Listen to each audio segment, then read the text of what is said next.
Hello friends, welcome to my channel.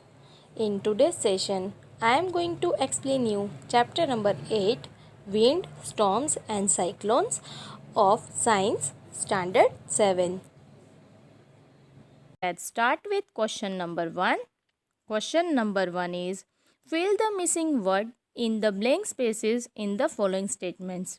अब हमें कुछ स्टेटमेंट्स दिए हैं जिसमें मिसिंग वर्ड जो है ना वो हमें बताना है.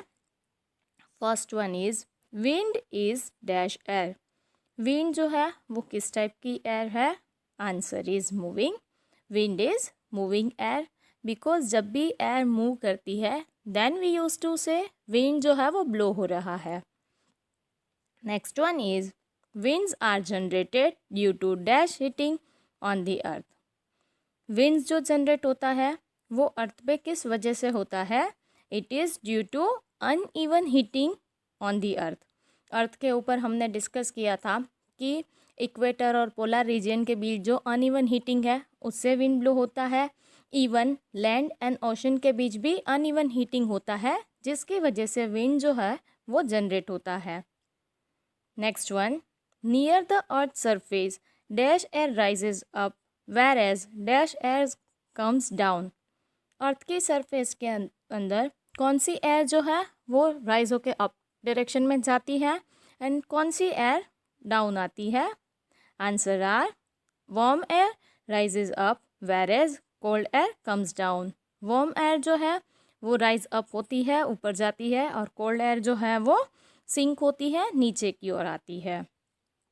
Next one is air moves from a region of dash pressure to a region of dash pressure. Air जो है वो कौन से रीजन से कौन से रीजन में जाती है? तो air moves from high pressure to a region of low pressure. Air always high pressure to low pressure region के अंदर मूव होती है. Next question is suggest two methods to find out wind direction at a given place. हमें अब किसी particular एक place पे wind की डायरेक्शन जो है वो फाइंड आउट करनी है, तो हम कौन सी मेथड्स यूज़ करेंगे? Answer is two methods to find out wind direction at a given places. First one is take some sand and release it from height. The direction in which the sand starts flowing is the direction of the wind. अब wind की direction find करने के लिए first method क्या है कि हमें थोड़ी सी सैंड लेनी है, कुछ हाइट पे उसको हम रिलीज़ करेंगे. तो जिस डायरेक्शन के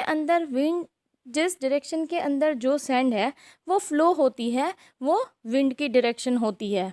ये आप 6th क्लास में विनोइंग की जो मेथड है उसमें भी आपने पढ़ा था कि सैंड जो है ना वो उतनी अगर हैवी नहीं होगी, स्मॉलर पार्टिकल्स है, तो वो एयर की ही डायरेक्शन में मूव करेंगे. तो जिस डायरेक्शन के अंदर सैंड मूव होती है, नीचे गिरती है, वही विंड की डायरेक्शन होगी. Next one is we can find using kite. Kite flies due to air pressure, so we can determine direction of wind. अब हम काइट जो है उसको फ्लाई करके भी आइडेंटिफाई कर सकते हैं. काइट क्यों फ्लाई होती है? एयर की प्रेशर की वजह से. तो जिस डायरेक्शन के अंदर काइट फ्लाई होती है उसी डायरेक्शन के अंदर विंड जो है वो होगा, that we can easily determine. Like यहाँ पे जो काइट है वो इस डायरेक्शन में जा रही है, so we can say air is also moving in the same direction. Next question is state 2 experiences that made you think that air exerts pressure other than those given in the text book. अब आपको अपने खुद के 2 experience बताने हैं जिससे हम बोल सकते हैं कि एयर जो है वो प्रेशर एक्सर्ट करता है, और that those 2 examples must be other than given in the text book. Text book के अंदर हमने कुछ एक्सपेरिमेंट्स और एक्टिविटीज़ के थ्रू ये डिटरमाइन किया था. उनके अलावा कुछ 2 आपको एक्सपेरिमेंट्स बताने हैं. Now 2 experiences which we can say. First one is the open door and windows start moving due to air pressure. अगर आप डोर को या विंडो को ओपन करते हो तो वो मूव होते हैं. वो क्यों मूव होते हैं? Because of the air pressure. Next one, take a balloon and blow it. We observe that the balloon which was shrunk earlier got tightened due to air pressure. If we blew it further, it also gets burst as it cannot withstand air pressure. अब आपको क्या करना है, एक balloon लेना है और उसको ब्लू करना है। उसके अंदर एयर जो है वो प्रेशर से जाएगी, तो क्या होगा, पहले वो बलून जो था ना वो श्रंक था, फिर जैसे जैसे एयर अंदर गई, आपने जैसे उसको ब्लो किया तो एयर प्रेशर की वजह से वो टाइटन होता जाता है, वो टाइट होता है। बट अगर फर्दर आप उसके अंदर एयर ब्लो करोगे तो इंटरनल साइड का प्रेशर जो है वो इंक्रीज़ होता जाएगा एंड बलून वो प्रेशर को नहीं हैंडल कर पाता है, वो विथस्टैंड नहीं कर पाएगा और बलून जो है वो बस्ट हो जाता है, फूट जाता है। Next question is, you want to buy a house, would you like to buy a house having windows but no ventilators, explain your answer. अब सपोज़ आपको एक घर खरीदना है और आप जो भी घर खरीदोगे उसमें सपोज़ विंडो है बट वेंटिलेटर्स नहीं है, तो क्या आप उस टाइप का घर खरीदना चाहोगे? आपको अपना आंसर बताना है। Answer is no, I would not like to buy a house having windows but no ventilators because the room will not be able to cool down properly. We know that warm air is lighter which rises up and exits from the ventilators. Ventilators are important for the circulation of air. नहीं, मैं अगर घर खरीदने जाऊँ तो उसमें Windows है but ventilators अगर नहीं है तो ऐसा घर प्रीफर नहीं करूँगी। वाई? बिकॉज रूम जो है ना वो प्रॉपर कूल डाउन नहीं होगा, बिकॉज जो भी वार्म एयर है वो लाइटर होती है, ऊपर की ओर जाती है एंड वेंटिलेटर्स जो है वो ऊपर की साइड्स होते हैं, तो क्या होगा, वार्म एयर जो है वो बाहर की ओर चली जाएगी और कूल एयर जो है वो वेंटिलेटर्स से एंटर होती है। तो अगर वेंटिलेटर्स है तो क्या होगा, एयर का सर्कुलेशन जो है वो प्रॉपर होगा एंड रूम का जो टेम्परेचर है वो अच्छे से मेंटेन होगा। So we should buy a house with ventilators. Next question is, explain why holes are made in hanging banners and hoardings. Hoardings और जो बैनर्स होते हैं ना हैंगिंग, उसमें होल्स क्यों होते हैं? Answer is, holes are made in hanging banners and hoardings in order to handle the air pressure. The air gets passed through these holes made on the hoardings or banners and thus reduce the pressure of air on them and do not get blown away due to air pressure.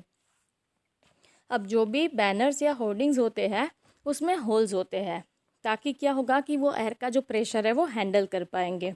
ऊपर की ओर हम height पे ही ये banners और hoardings लगाते हैं, तो जैसे ही एयर पास होती है तो जो होल्स बनाए हैं वो होल्स के अंदर से एयर पास होके बाहर की साइड चली जाएगी। तो क्या होगा कि होर्डिंग्स या बैनर्स के ऊपर जो प्रेशर आता है ना वो रिड्यूस हो जाता है और होर्डिंग्स या आपने जो भी होर्डिंग्स या बैनर्स लगाए हैं उसके ऊपर ज़्यादा प्रेशर नहीं आएगा और जो प्रेशर आएगा वो हैंडल हो पाएगा। अदरवाइज़ क्या होगा कि अगर आपने उसके अंदर होल्स नहीं बनाए हैं तो प्रेशर जो है वो हैंडल नहीं कर पाएगा और एयर के साथ साथ ये होर्डिंग्स जो है वो भी ब्लो आउट हो जाते हैं।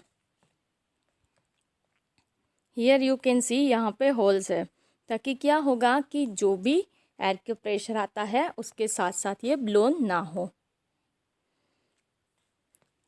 Next question is, how will you help your neighbours in case cyclone approaches your village और टाउन। सपोज साइक्लोन जो है आपके विलेज या टाउन के नियर बाय है, वो टूवर्ड्स आ रहा है, तो आप अपने नेबर्स को कैसे हेल्प करोगे? Answer is, ways to help the neighbors in case of the cyclone. First one is helping them in moving to the cyclone shelter or safe places. सबसे पहले तो उनको हम साइक्लोन शेल्टर जहाँ पे गवर्नमेंट ने बनाए हैं या तो किसी एजेंसीज़ या ऑर्गेनाइजेशंस ने बनाए हैं वहाँ पे उनको मूव करेंगे या तो किसी सेफ प्लेस पे लेके जाएंगे। Second, ask them to take necessary steps for arrangement of food and drinking water. फिर उनको हम ये भी बताएंगे कि फूड एंड ड्रिंकिंग वाटर जो है उसकी प्रॉपर अरेंजमेंट कर लें and third one, providing first aid to the injured ones in case required. अगर नेबर या तो फ्रेंड कोई इंजर्ड हुआ है तो उनको फर्स्ट एड चाहिए तो वो भी हम उसको प्रोवाइड करेंगे. Next question is, what planning is required in advance to deal with the situation created by a cyclone? अगर हमें साइक्लोन के साथ डील करना है तो हमें क्या क्या प्लानिंग एडवांस के अंदर करनी चाहिए? आंसर इज, साइक्लोन अलर्ट और cyclone watch should be issued 48 hours in advance of any expected storm. अगर साइक्लोन आने वाला है तो साइक्लोन अलर्ट या तो साइक्लोन वॉच जो है वो इश्यू हो जानी चाहिए और 48 आवर्स एडवांस में लोगों को अलर्ट करना चाहिए कि साइक्लोन या तो स्टॉर्म जो है वो आने वाला है. Here you can see anemometer जिससे विंड की स्पीड मेजर होती है एंड साइक्लोन जो है उसका फोरकास्टिंग होता है. Second is, the message should be broadcasted every hour और half hour when a cyclone is nearest the coast. अगर साइक्लोन जो है वो कोस्ट के नियर बाय आ चुका है तो एवरी 1 आवर और हाफ एन आवर पे मैसेज जो है वो ब्रॉडकास्ट करना चाहिए कि साइक्लोन कहाँ तक पहुँचा है, so people can have certain arrangement और वो अलर्ट भी रहेंगे. Next one is, armies, rescue forces and operator should be kept on high alert at the sign of disaster. अब एडवांस में वेल एडवांस में पता है तो वहाँ पे आर्मीज़, रेस्क्यू फोर्स और ऑपरेटर्स होने चाहिए हाई अलर्ट जहाँ पे है डिज़ास्टर्स के वहाँ पे, ताकि कोई इमरजेंसी हो तो लोगों को इजीली हेल्प मिल जाए. Next question is, choose the correct answer. Which one of the following place is unlikely to be affected by a cyclone. अब नीचे में से कौन सी प्लेस ऐसी है जहाँ पे साइक्लोन की इतनी ज़्यादा इफेक्ट नहीं होती? Unlikely. Chennai, Mangaluru that is Mangalore, Amritsar and Puri. Cyclone की इफ़ेक्ट कहाँ पे होती है? तो जहाँ पे कोस्टल एरिया नियर बाय है ना, वहाँ पे साइक्लोन की इफ़ेक्ट होती है. So answer should be Amritsar because it is in northern India and northern India जो है वो पूरा लैंड मास से कवर्ड अप है. एंड जब भी साइक्लोन आता है तो ये बहुत ज़्यादा इफ़ेक्ट करता है लोगों की लाइफ के ऊपर. Next question is, which of the statements given below is correct. अब नीचे हमें कुछ स्टेटमेंट्स दिए हैं, उसमें से कौन सा स्टेटमेंट सही है वो हमें बताना है. In winter the wind flows from the land to the ocean. Second option is, in summer the winds flow from the land towards the ocean. Third is, a cyclone is formed by a very high pressure system with very high speed wind revolving around it. And fourth option is, the coastline of India is not vulnerable to cyclones. First option दिया है कि winter के अंदर wind जो blow होता है वो land से ओशन के टूवर्ड्स होता है. सेकेंड ऑप्शन दिया है कि समर के अंदर विंड जो है वो लैंड से ओशन के टूवर्ड्स जाता है.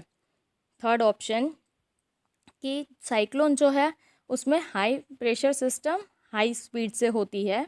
एंड इंडिया का जो कोस्ट लाइन है, जो बीच समंदर का किनारा है, वो ज़्यादा वल्नरेबल नहीं है, मतलब वहाँ पे फ्रिक्वेंटली साइक्लोन्स नहीं आते हैं.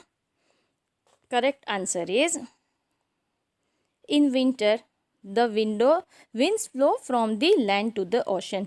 क्योंकि विंटर सीजन के अंदर क्या होती है, लैंड जो है वो कंपैरेटिवली ठंडी होता है एंड ओशनिक वाटर जो है वो गर्म होता है. So wind blows from the land to the ocean.